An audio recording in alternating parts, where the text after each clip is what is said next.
Welcome back to my channel, The Coins World. Today we dive into the fascinating journey of the Philippine one. Piso coin from 1978, a piece of currency that may look ordinary at first glance but actually carries decades of history, cultural meaning, and collector intrigue. Get ready because by the end of this deep exploration, you'll never look at the 1978 Piso the same way again. The one Piso coin has always been more than just a medium of exchange in the Philippines. It represents stability, national pride, and the ever-changing economic tides of the nation. The 1978 Piso is particularly important because it was minted during a time of political and economic shifts under President Ferdinand Marcos, marking an era of great transition.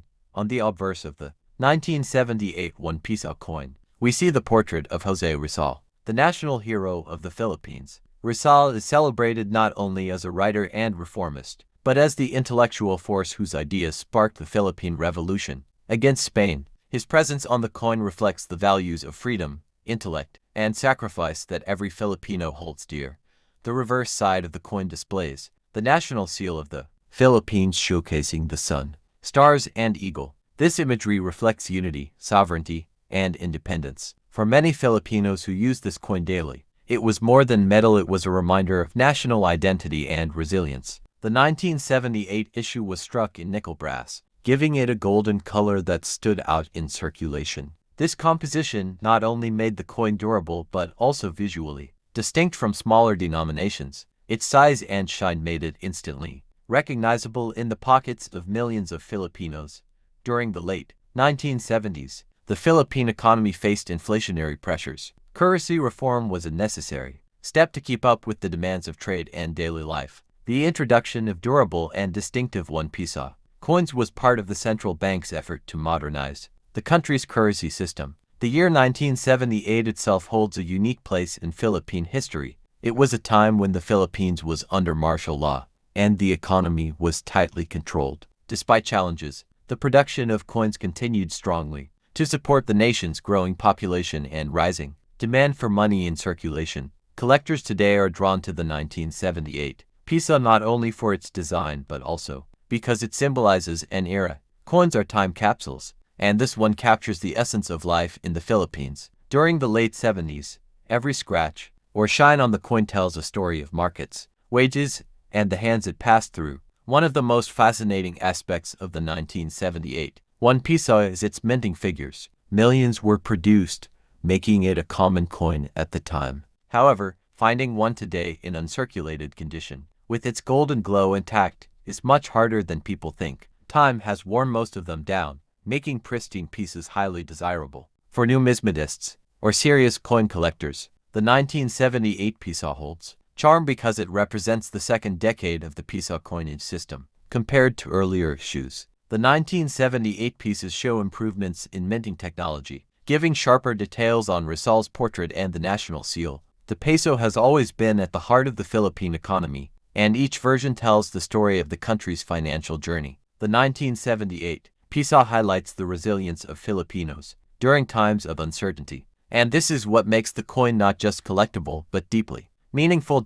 When studying coins like this, condition matters greatly. A circulated 1978 Piso may only hold sentimental or small collector value, but a brilliant uncirculated example graded by a professional service can surprise collectors with how much they're willing to pay. It is also worth noting that coins from the Marcos era Philippines often attract international attention because they are linked to a period of global headlines and political events. Collectors outside the Philippines seek them for their historical significance, not just their design. Beyond monetary value, coins like the 1978 Piso act as tools for education. They spark interest in history among younger generations who may otherwise overlook this period. Holding a coin from 1978 brings the past into the present, bridging generations. Another fascinating aspect is how the design of the Piso evolved in the years following 1978.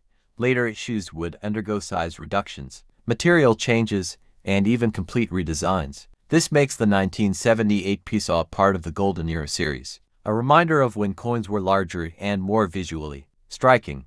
The 1978 Piso circulated widely in markets, jeepney fairs, sari-sari stores, and schools. For many Filipinos, it was the coin of daily life, present in every purchase. This everyday presence gave it a sentimental value that lasts even today among those who grew up during the era. Collectors also point out that the 1978 Piso is a great coin for beginners. It is affordable in circulated condition, widely available, yet rich in history. For advanced collectors, hunting for high-grade examples or mint errors adds to the thrill. Speaking of errors, certain 1978 Piso coins show misstrikes, off-center designs, or planchette flaws. These rare mistakes drastically increase their value. Error coins are like accidental art pieces of numismatics, and collectors chase them with enthusiasm. In terms of global value, listings on eBay and other coin markets show that common circulated examples often sell for modest amounts. However, uncirculated coins, proof-like specimens, or error varieties fetch significantly higher bids, especially when properly authenticated. To Piso coin issued in 1985, a coin that does not only hold metal and face value, but also carries with it a deep connection to one of the most crucial eras in the Philippines' history. The Piso of 1985 is not just a piece of currency. It is a reminder of political struggles, economic changes, and the strong symbolism that coins often embody in times of national transformation. The Piso coin was part of the Flora and Fauna series, which was introduced in the early 1980s to highlight the Philippines' rich biodiversity and cultural heritage. However, the 1985 issue stands out because it was released during a time of immense social and political upheaval in the country. The mid-1980s were marked by the last years of the Ferdinand Marcos regime, a time when the economy was fragile, inflation was climbing, and public dissatisfaction was reaching its peak. Against this backdrop, coins like the Piso became more than money. They became tools of national identity and silent witnesses of history. One of the most striking details about the Piso 1985 coin is its obverse, which features the portrait of former President Ferdinand Marcos himself. Unlike other denominations that honored revolutionary heroes, presidents of the Republic, or national martyrs, the Piso was one of the most politically charged coins of its time. It was designed to reinforce the image of Marcos as the strong leader of the Philippines, placing his face in the everyday transactions of millions of Filipinos. Every time a person used this coin, they were reminded of the political order of that era. This makes the 1985 Piso not only a numismatic item but also a political statement minted in metal. On the reverse side, the coin carried the seal of the Republic of the Philippines, reaffirming its sovereignty and national pride. But its symbolic weight was even greater, because by 1985, the people were already on the verge of major change. Within just a year, the country would see the EDSA People Power Revolution of 1986, where Filipinos from all walks of life united to peacefully overthrow the Marcos regime. Thus, this coin exists at the edge of two eras, the final stage of dictatorship and the dawn of democratic restoration.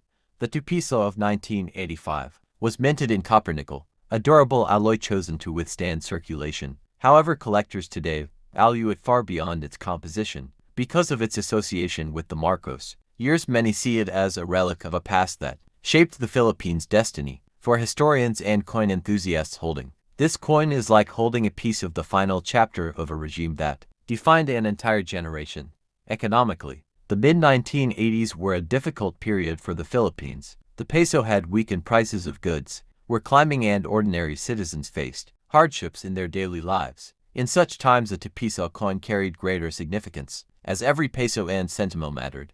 1985 was a turning point in Philippine history. The country was in the final years of the Marcos regime, and the economy, politics, and national spirit were all facing challenges. Central Pilipinas continued its mission of minting coins that would carry the nation's identity. The Piso coin of 1985 emerged not only as money but also as a cultural artifact reflecting the tensions and aspirations of the time. At the heart of the coin's design was Andres Bonifacio, the father of the Philippine Revolution. Born in Tondo in 1863, Bonifacio led the Katipunan, a secret revolutionary movement against Spanish colonial rule. His inclusion on the Piso coin symbolized bravery, resistance, and the spirit of independence for Filipinos. In 1985, seeing Bonifacio's face on their currency was a reminder that their history was defined by resilience, even in difficult times. On the reverse of the coin, the image of the Bangus milkfish captured the essence of Filipino livelihood.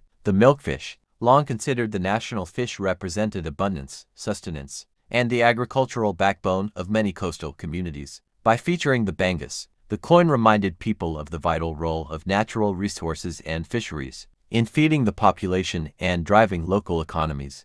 The flora and fauna series, to which this coin belonged, was more than just a redesign. It was a project that showcased national pride. Previous coins had primarily highlighted political leaders or symbols of statehood, but this series balanced the historical with the natural, emphasizing that the Philippines' wealth was not just in its heroes, but also in its biodiversity. The 2-piso coin thus became part of a wider narrative that tied Filipinos to their land and environment. Technically, the coin was crafted in nickel brass, giving it a golden-like sheen. This metallic choice ensured durability in circulation and also made the 2-piso coin visually distinct. With a diameter of 38 millimeters, it was among the larger coins in use, giving it a sense of value and weight in the hand. Its solid construction made it less prone to wear, which is why many collectors can still find well-preserved examples today. Another fascinating detail is the limited minting period of this denomination. Unlike smaller coins that were produced in huge quantities for decades,